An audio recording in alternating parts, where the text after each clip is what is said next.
Julia तैरने के लिए पानी में कूद जाती है। आराम करते समय उसे कुछ अजीब महसूस होता है, लेकिन क्योंकि आसपास कुछ दिखाई नहीं देता, वह सोचती है कि शायद उसका भ्रम होगा। कुछ सेकंड बाद वही अजीब एहसास फिर होता है।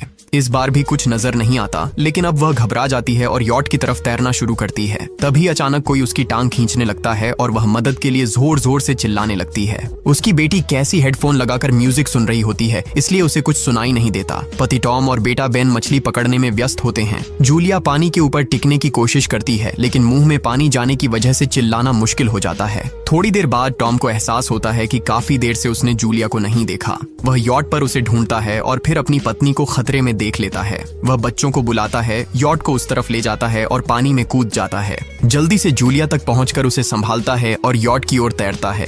बच्चे दोनों को ऊपर खींच लेते हैं। परिवार जूलिया को संभालता है, लेकिन जूलिया खुद को समझाती है कि शायद लहरों की वजह से ऐसा हुआ होगा।